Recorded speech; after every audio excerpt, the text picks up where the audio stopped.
Terima kasih pemirsa, Anda masih bersama kami dalam MNC News Prime dan kita masih akan membahas terkait dengan dibalik pertemuan antara Partai Perindo dan juga Partai Gerindra hari ini. Masih bergabung bersama kami Bang Dhanil, Kang Ferry dan juga Kang Ujang malam hari ini. Bang Dhanil, saya mau Ya, Mbak konfirmasi Fani. tadi terkait dengan pernyataan Kang Ujang begitu ketika siapa yang mengambil kendali atau siapa yang punya kendali terkait dengan bagaimana perjalanan atau pergerakan koalisi besar ini akan terbentuk begitu dalam waktu dekat ini di tangan Pak Prabowo Subianto. Berarti apakah Pak Prabowo juga dalam pertemuan-pertemuan dengan parpol atau ketua umum parpol sebelum ini termasuk dengan hari ini juga membicarakan siapa yang ingin mendampingi beliau dalam pemilu 2024? Pertama Mbak Fani yang perlu dipahami adalah bargaining position kami tentu adalah ingin Pak Prabowo itu maju sebagai capres di 2024 dan menjadi presiden di 2024. Itu bargaining position kita. Nah, terkait dengan siapa cawapres Pak Prabowo tentu harus dibicarakan dengan seluruh partai koalisi. Pada saat ini terus terang pembicaraan kami masih terbatas dengan Partai Kebangkitan Bangsa karena memang Partai Kebangkitan Bangsa yang secara resmi mendukung Pak Prabowo baru. Jadi koalisi Gerindra kan pada saat ini yang sudah terbentuk baru dengan PKB. Nah, syukur-syukur di pembicaraan tahapan lebih lanjut ini bisa mengajak ke partai-partai yang lain termasuk KIB. Jadi kita sangat berharap KIB dan KIR misalnya dalam hal ini Koalisi Indonesia Raya KIR itu bisa bersatu. Ditambah lagi hari ini ada sinyalemen positif dari Perindo. Syukur-syukur kemudian Perindo juga bergabung. Jadi tentu terkait dengan cawapres itu akan dibicarakan dengan seluruh partai koalisi. Jadi kendali kami tentu terkait dengan bargaining position kami tadi kita ingin Pak Prabowo tentu sebagai capres. Begitu Mbak Fani. Oke, nah Kang Ferry sendiri kira-kira apakah ada masukan atau mungkin juga justru sudah dibawa menjadi sebuah daya tawar begitu dari Partai Perindo ketika nanti akan bergabung ke koalisi manapun terkait dengan usungan yang akan dibawa dalam pemilu 2024? Kalau dalam pembicaraan tadi tidak ada, Mbak. Jadi kita belum masuk atau belum fokus ke sana seperti itu. Nah, tentunya kan tadi saya katakan bahwa ke depan dalam hal proses pembicaraan dan silaturahmi berikutnya, saya pikir tentunya kita akan bicarakan lebih taktis dan lebih strategis seperti itu. Dua hal yang saya pikir sangat penting Mbak Fani dalam hal ini. Yang pertama, selain soal figuritas, yang terpenting adalah bagaimana narasi besar Indonesia ke depan ini menjadi penting. Jadi ini yang harus juga coba kita tuangkan di dalam satu semangat kebersamaan, semangat kolaborasi yang ada. Jadi setuju dengan bahwa kita ini tidak bisa sendiri-sendiri, nafsi-nafsi itu tidak bisa. Kita harus berkolaborasi, kita harus masuk dalam sebuah tampilan bahwa kita itu betul-betul mengusung semangat kebersamaan. Ini menjadi poin yang sangat strategis Mbak Fani dalam kesempatan ini. Jadi oleh karena itu ini menjadi langkah-langkah yang insya Allah kita akan dalami terkait dengan proses-proses koalisi-koalisi ke depan. Kalau lihat dari tahapan pemilu ini kan baru tanggal 25 November itu ditetapkan calon presiden dan wakil presiden yang nanti akan berkontestasi di dalam pemilu 2024. Jadi ruang itu masih cukup panjang. Saya pikir prosesnya akan pasti menuju ke arah sana, tapi yang pasti kita ingin mendapatkan satu gagasan-gagasan penting di dalam aktivitas proses kebangsaan ini. Tapi mungkin sedikit bocoran saja Kang Ferry, sosok seperti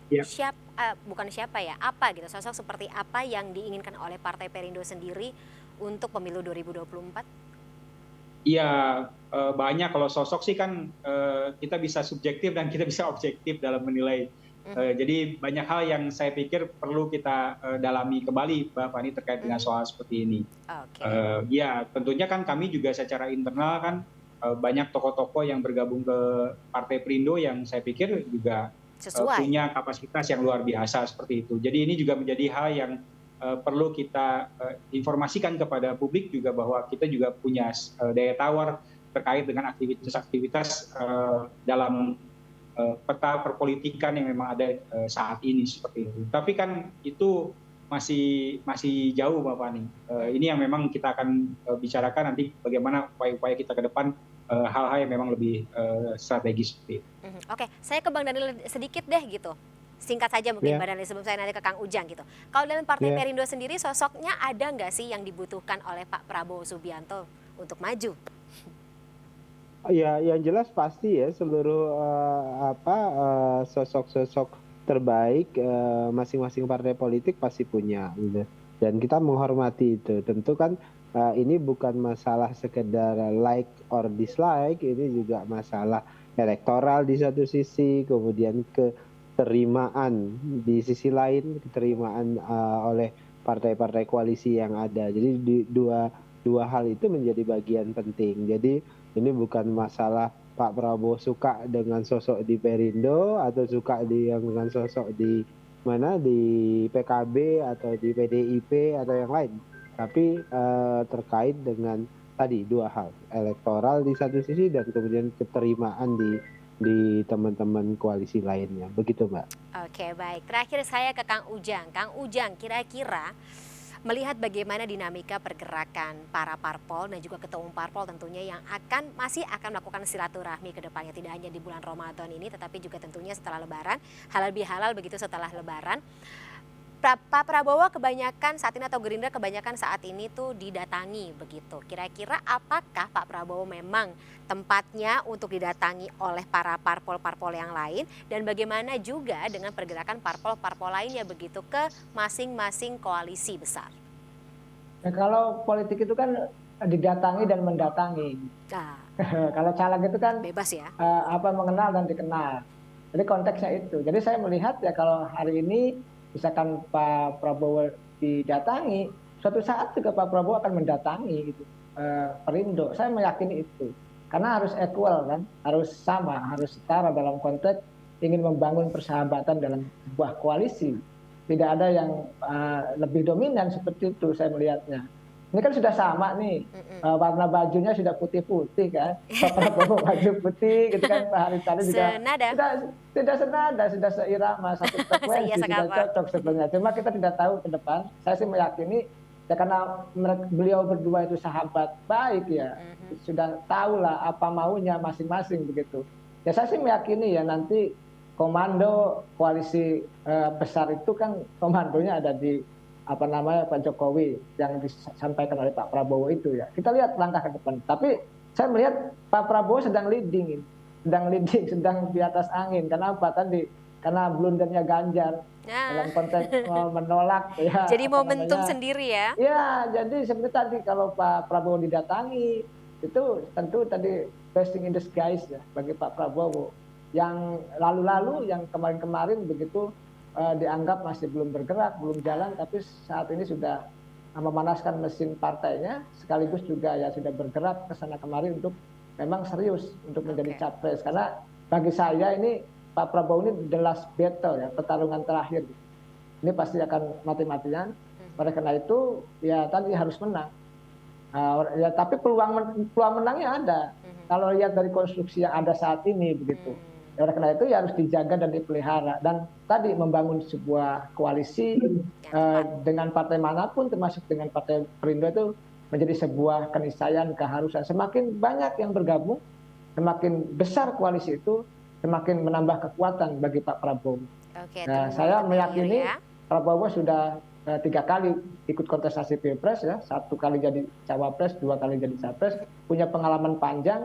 Tentu Bang Daniel sebagai komandannya juga, sebagai koordinator juru bicara, petinggi Partai Gerindra, dan Kang Ferry sebagai petinggi Partai Perindo paham betul bagaimana strategi untuk bisa memenangkan kontestasi Pilpres 2024 nanti. Ini sudah dekat waktunya, sudah 6 bulan lagi kira-kira untuk pendaftaran Capres-Cawapres di bulan September.